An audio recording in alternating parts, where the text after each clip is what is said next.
Olá, seja bem-vindo à leitura da Bíblia 365. Hoje vamos continuar a leitura no dia 20 de março, no livro de Números, capítulo 30, versículo 1, até o capítulo 31, versículo 54.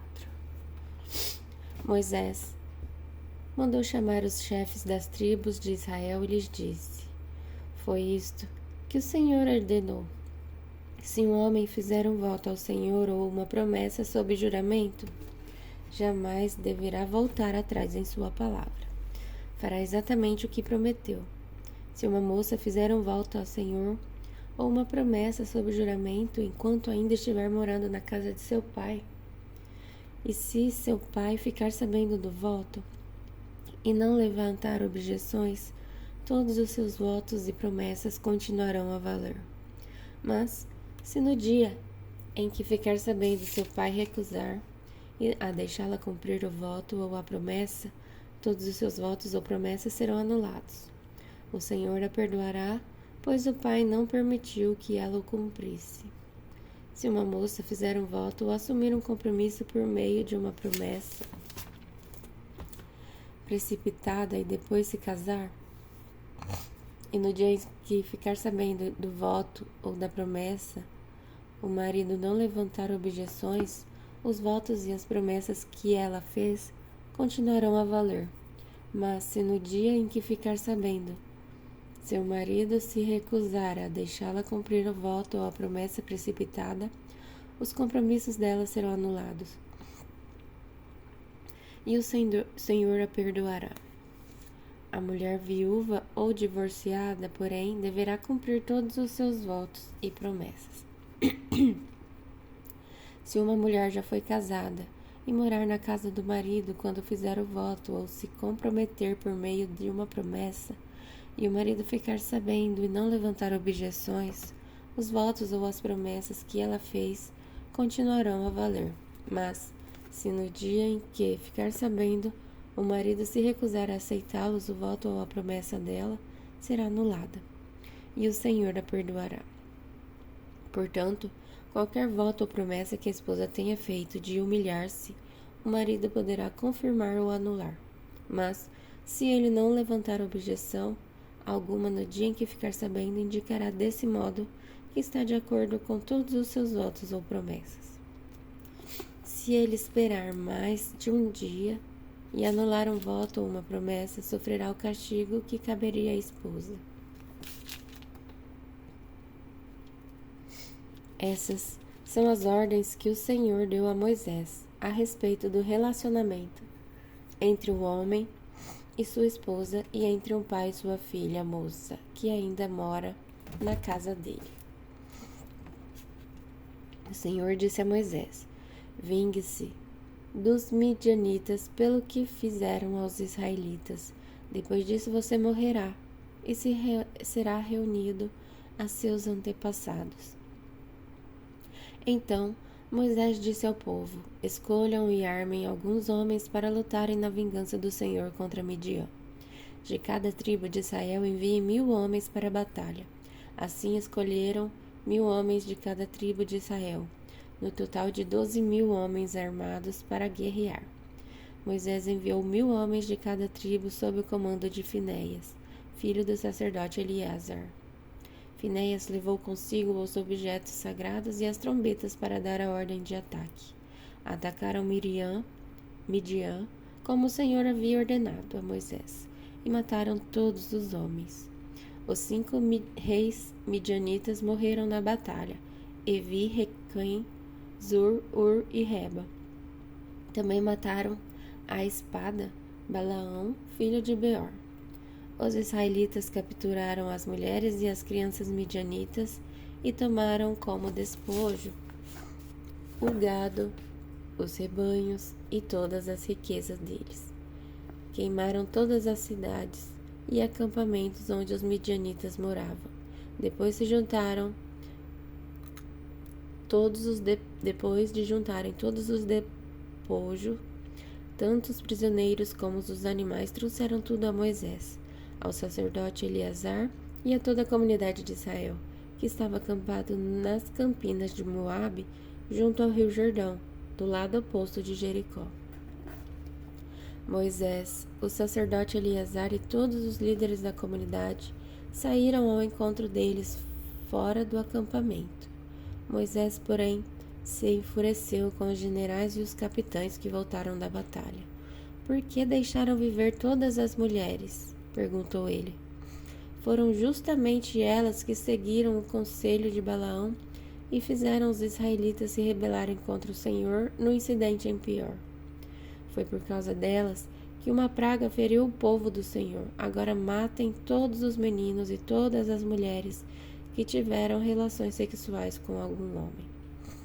Deixem viver somente as meninas virgens. Tragam-na para viver entre vocês. E todos que tiveram matado alguém ou tocado em algum cadáver ficarão fora do acampamento por 7 dias. Purifiquem a si mesmos e as prisioneiras do 3º e no 7º dia. Purifiquem também todas as roupas e todos os objetos de couro, pelo de cabra ou madeira. Então, o sacerdote Eleazar disse aos homens que participaram da batalha: O Senhor deu a Moisés as seguintes prescrições legais. Tudo que for feito de ouro, prata, bronze, ferro, estanho e chumbo, ou seja, tudo que resiste ao fogo, será passado pelo fogo para se tornar cerimonialmente puro. Em seguida, esses objetos de metal serão purificados com a água da purificação, mas tudo que não resistir ao fogo será purificado somente com água. No 7º dia, lavem as roupas e vocês estarão purificados. Então poderão voltar ao acampamento. O Senhor também disse a Moisés: Você, o sacerdote Eleazar e os chefes da família de cada tribo farão uma lista de todos os despojados tomados na batalha, tanto das pessoas como dos animais. Dividirão o despojo em 2 partes e entregarão metade para os homens que lutaram na batalha e metade para o restante do povo. Da metade que pertence ao exército, entregue primeiro um tributo que cabe ao Senhor, um de cada 500, tanto das pessoas como do gado, dos jumentos e das ovelhas. Entreguem essa porção, tirada da parte do exército ao sacerdote Eleazar, como oferta ao Senhor.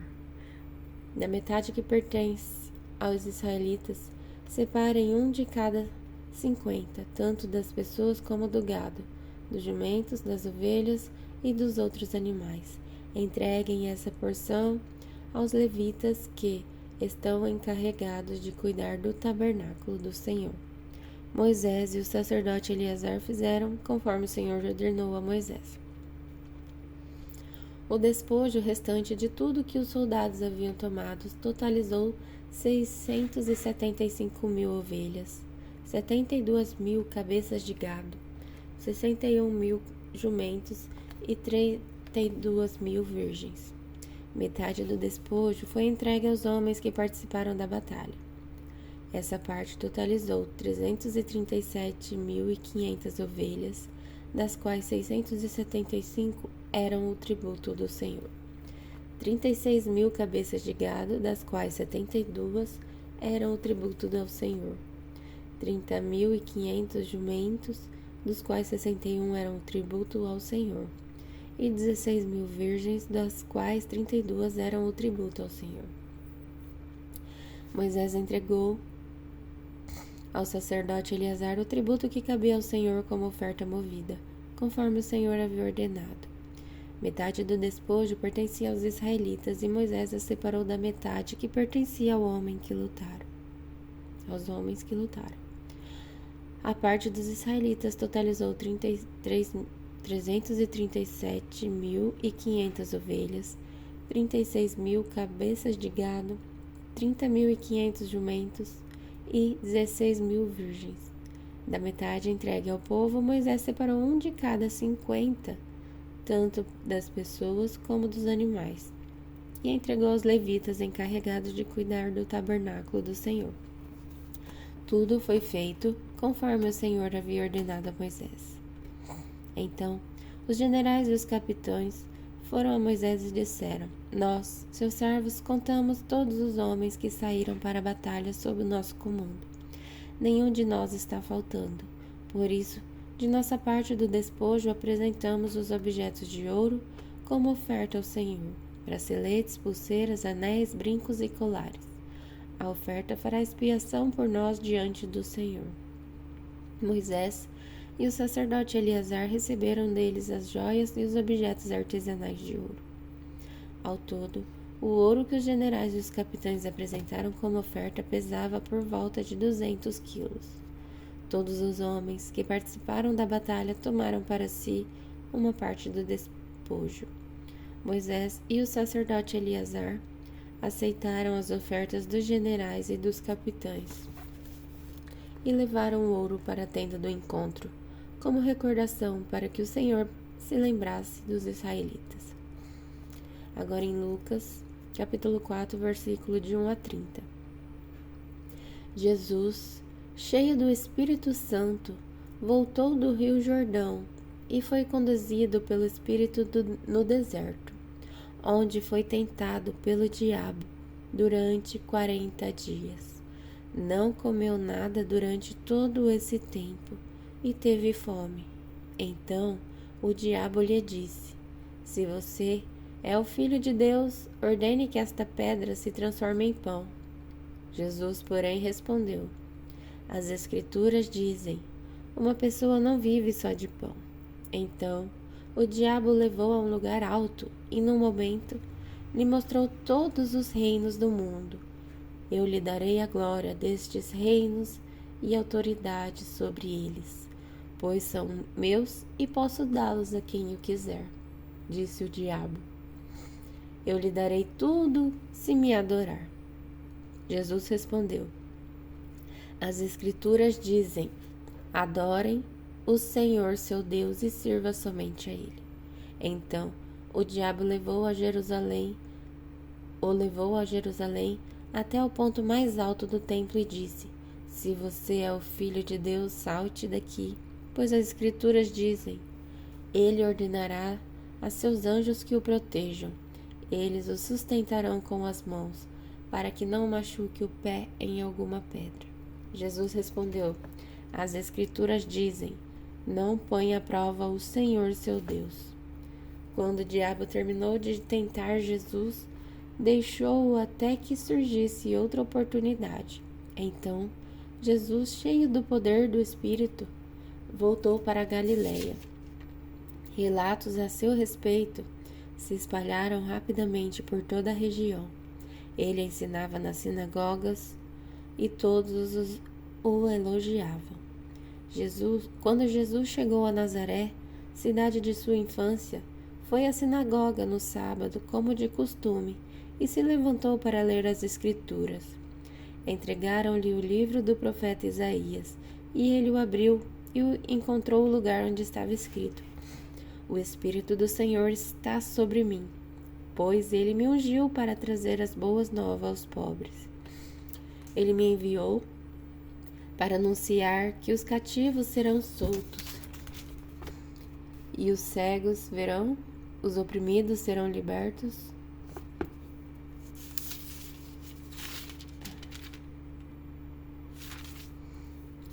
e que é chegado o tempo do favor do Senhor.